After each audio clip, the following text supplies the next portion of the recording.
It was the spring of 1944, deep in the European theatre of World War II. In a sun-drenched clearing, just beyond the shattered remnants of a French village, a small group of German officers had been granted a rare reprieve from the front lines. The air smelled faintly of wet earth, burnt timber, and the lingering smoke of distant artillery. Birds circled lazily above, their song a fragile counterpoint to the ever-present hum of war machines miles away. Soldiers' boots pressed into the soft mud, leaving deep impressions that would soon be washed away by spring rain. A long, rough-hewn wooden table had been set up by American quartermasters. On it, neat rows of metal containers steamed quietly, each brimming with rations carefully designed to sustain a soldier through the grueling months ahead. The German officers, dressed in immaculate Feldgrau uniforms, approached with cautious curiosity. Some laughed quietly, exchanging smirks and muttered criticisms, comparing the neatly packed tins to the coarse, often monotonous fare they had grown used to. Yet, beneath their laughter, a subtle tension lingered. The sound of clinking spoons, the low murmur of American cooks, and the occasional burst of laughter from GI soldiers created an oddly surreal symphony, an oasis of order and sustenance amidst chaos. As the officers opened the containers, the scent of fresh bread, canned meats, and chocolate wafers filled the air. For a fleeting moment, war receded into the simple, universal language of food. Yet in the very next moment, this seemingly mundane encounter would become a lesson they would never forget, a stark revelation that the American military had mastered more than strategy. It had mastered survival. The German officers approached the American table with an air of confident superiority, their polished boots sinking slightly into the soft, thawed earth of the clearing outside the village.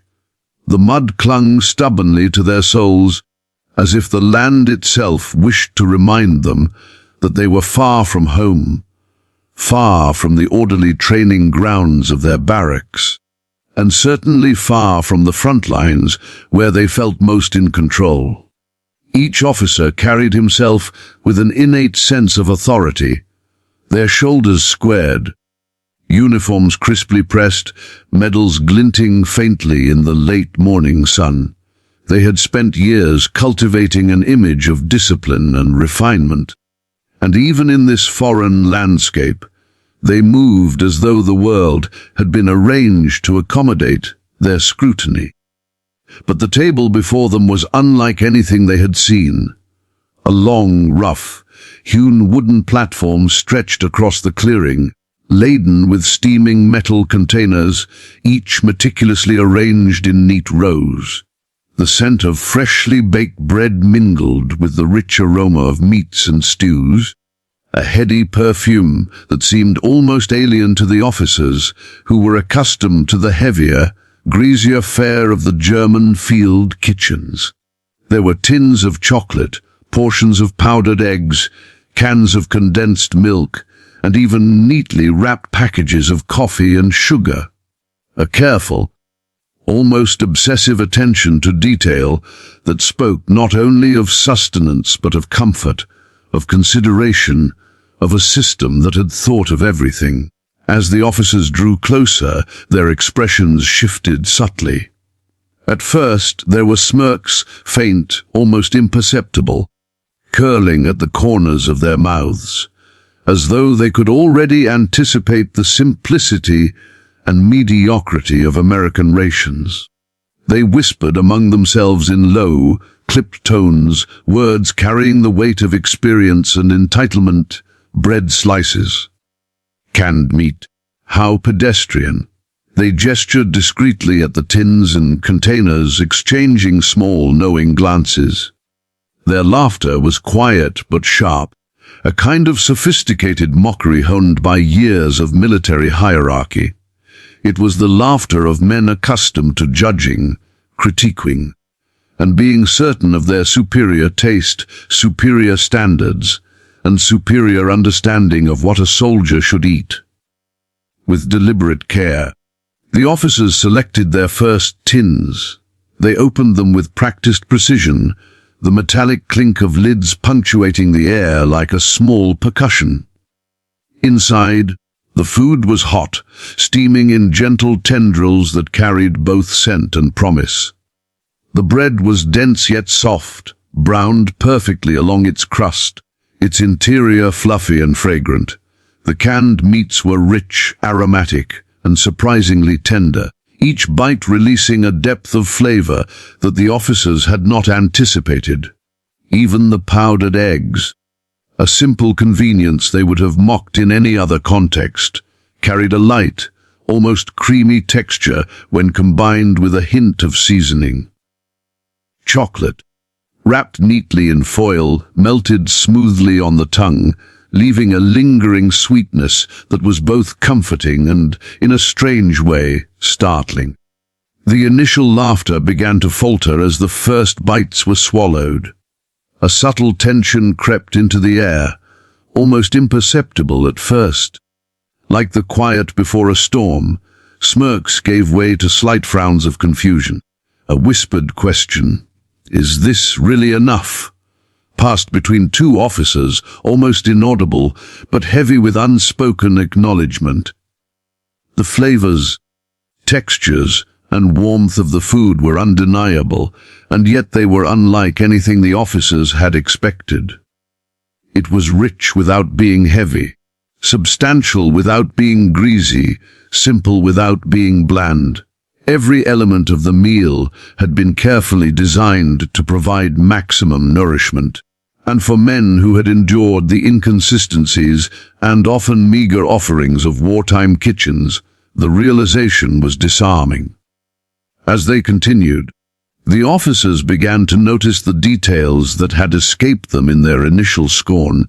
The tin containers were uniform in size and shape, easy to carry, stack, and store.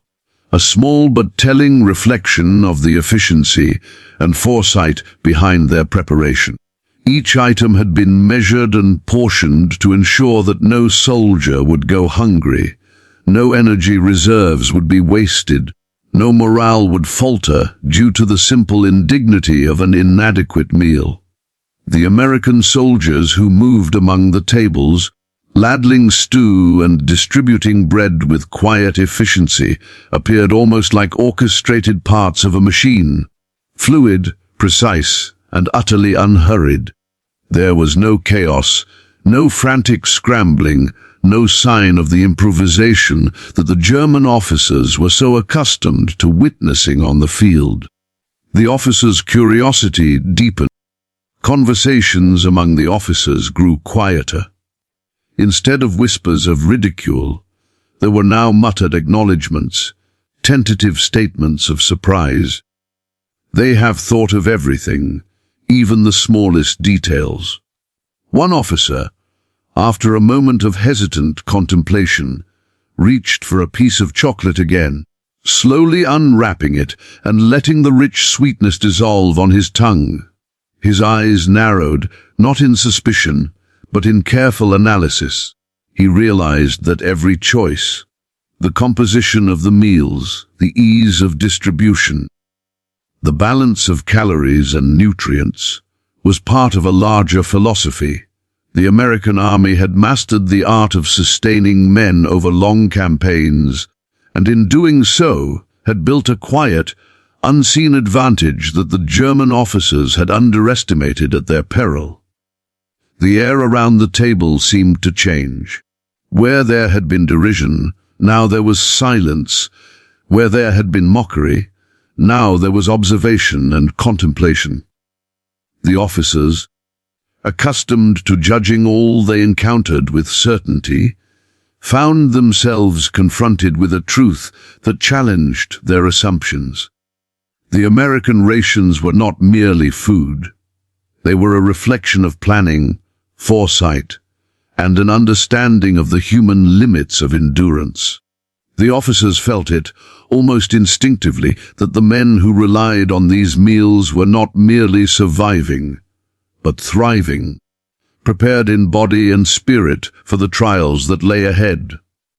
By the time the meal concluded, any remaining traces of arrogance had dissipated. Plates that had been approached with sneers were now empty, wiped clean by men who understood, however reluctantly, the quality and purpose of what they had consumed. The officers rose from the table, some lingering a moment longer, observing the Americans at work, efficient, calm, and disciplined, and feeling the weight of a lesson that could not be undone. They had approached the meal thinking to mock. They left having witnessed a demonstration of ingenuity, preparation, and the quiet power of nourishment.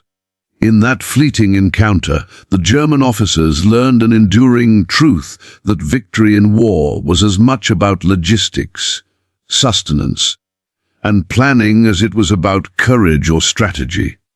That the American military, through a simple act of feeding its men well, had turned the ordinary into an extraordinary advantage, and that a meal, approached with confidence and derision, could transform into one of the harshest lessons of a soldier's life. It wasn't just the taste of the food that stunned the German officers. It was the reality of the American system behind it. As they sat in contemplative silence, watching the American cooks move with the fluid precision of a well-rehearsed orchestra, the officers began to notice the layers of planning that had gone into what, to the untrained eye, seemed like a simple meal. Every tin, every loaf, every morsel of chocolate and rationed meat had a purpose. Portions were standardized, calories meticulously calculated, nutritional balance ensured, and the distribution method designed to minimize waste and maximize efficiency. The Germans had fought long, grueling campaigns where men were often left to scavenge, supplement, or endure days of insufficient sustenance, but here in this sunlit clearing in 1944 France, the Americans were demonstrating that feeding an army could be as precise and strategic as the deployment of battalions on a battlefield.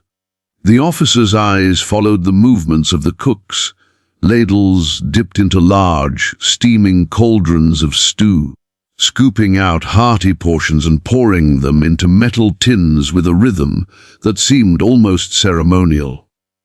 Bread loaves were cut with care, distributed in exact portions. Even the smallest details were attended to. Spoons were wiped clean, tin lids replaced with minimal disruption, and surplus rations stored away systematically. There was no chaos, no frantic scrambling, no improvisation that might have been expected in a combat zone. Every motion was calculated to preserve time, resources, and morale. The officers could not help but notice the stark contrast with their own field kitchens, where shortages, inconsistent preparation, and improvisation were constant challenges. Here, the Americans had mastered an invisible weapon, one that silently bolstered their troops' resilience and stamina, while leaving the enemy unprepared for the quiet efficiency behind each meal. As the German officers observed, the logic of the system began to dawn on them. They noticed that each soldier consuming the rations looked alert, energized, and focused. None appeared lethargic, nor were they distracted by hunger or dissatisfaction. The officers had experienced firsthand how even a single poorly managed meal could ripple through a unit, diminishing combat effectiveness, lowering morale, and increasing stress among men already stretched to their limits. Yet here, the Americans seemed to have neutralized that vulnerability entirely. The combination of quality, consistency, and careful planning had created an army that could sustain itself over weeks of movement and engagement, regardless of terrain, weather, or enemy action. It became impossible for the German officers to ignore the subtleties of the operation. The containers themselves were designed for rapid distribution, uniform, stackable and compact, allowing for quick transport and minimal handling. They noticed the deliberate spacing of the distribution tables, designed to accommodate both the flow of soldiers and the efficiency of the cooks. Every action, from the folding of utensils to the precise measurement of rations, reflected foresight and discipline.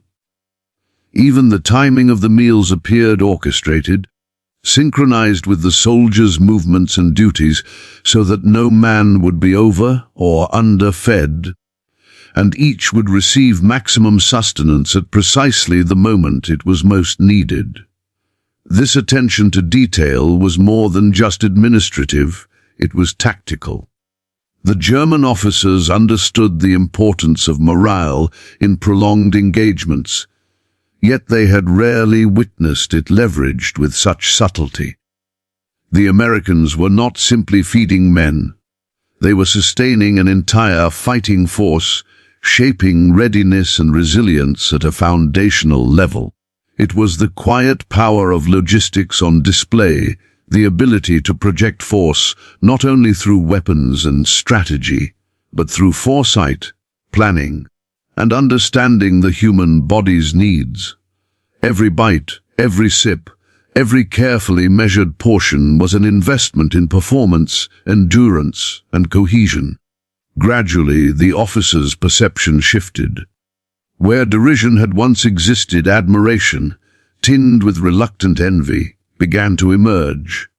They could see, in the subtle interactions between cooks and soldiers, the practical benefits of such an organized system. Soldiers moved without hesitation, ate without complaint, and remained attentive to instructions even after consuming substantial meals. There was a rhythm to it all, a harmony that allowed for maximum efficiency in both sustenance and operational readiness. For men who had grown accustomed to improvisation and coping with irregular rations, the revelation was profound. The meal was no longer a simple exchange of calories, it was a lesson in discipline, planning, and the quiet but decisive influence of logistics on warfare. The realization deepened when one officer reached for a second helping.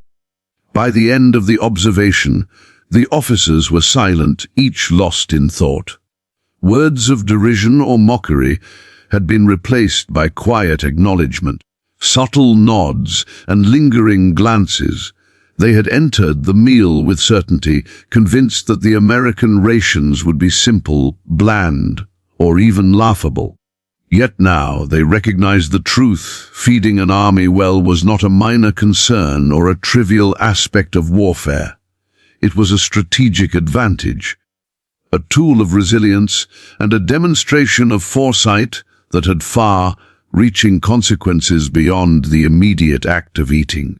The Americans had transformed sustenance into strategy, ensuring that their forces remained capable, cohesive, and ever prepared for the hardships of battle.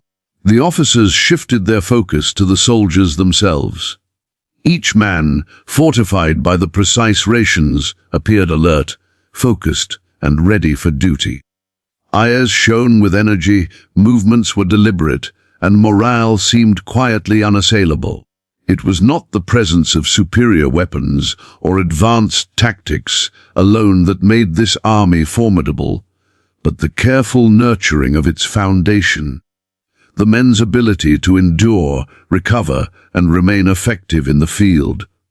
The German officers had long underestimated the power of logistics, but here it was laid bare before them, undeniable, methodical, and effective. As the meal concluded, the officers quietly acknowledged the lesson before them.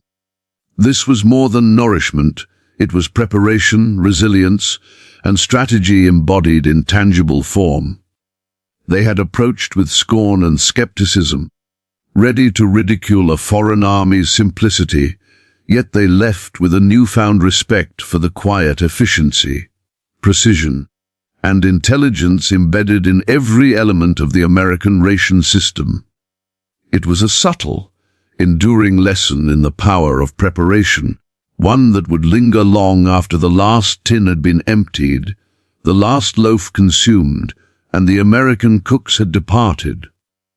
In that sunlit clearing, surrounded by steam rising from tin containers and the measured efficiency of soldiers at work, the German officers had learned something profound. Victory was not guaranteed by tactics alone, but by the careful management of men, meals, and morale.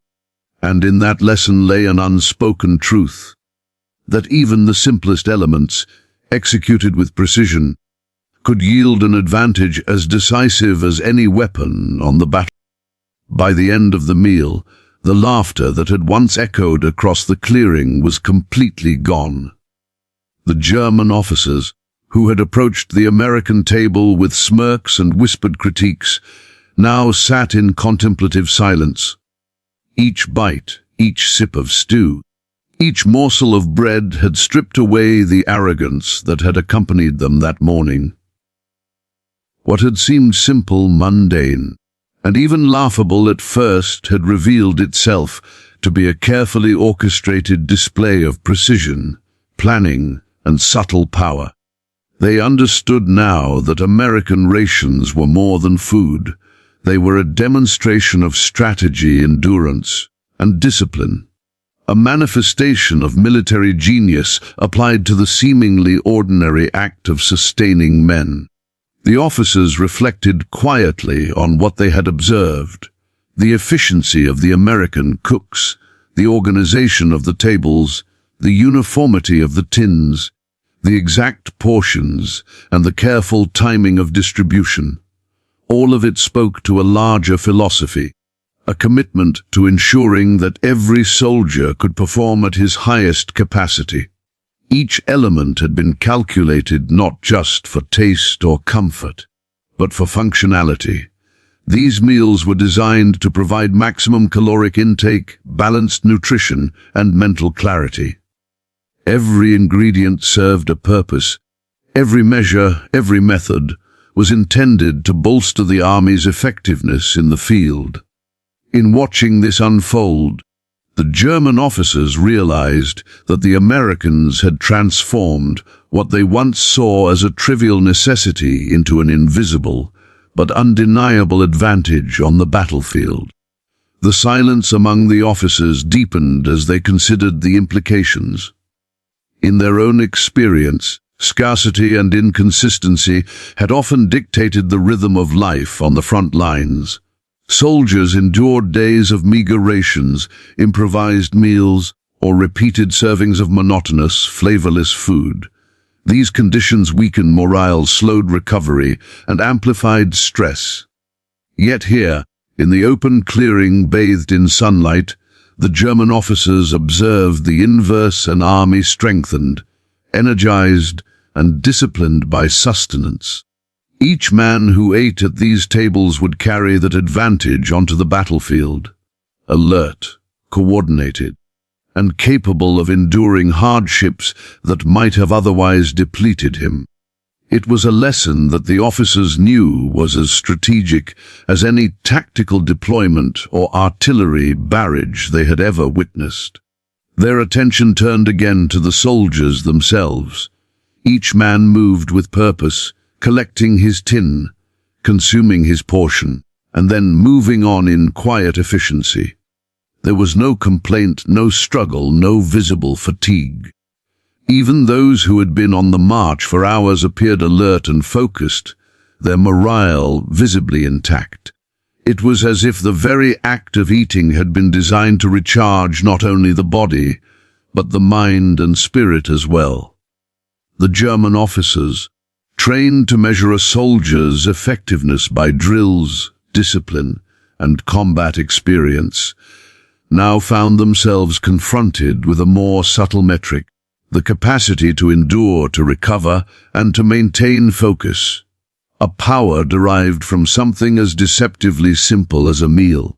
As the clearing filled with the soft clinking of empty tins and utensils, the officers began to internalize a new understanding. The American approach was holistic, encompassing more than the immediate act of consumption.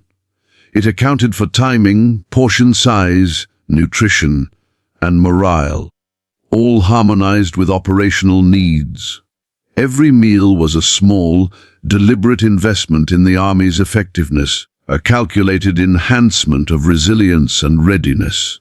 The officers, who had come to mock, now realized they had been witnesses to a form of strategic ingenuity that transcended conventional combat.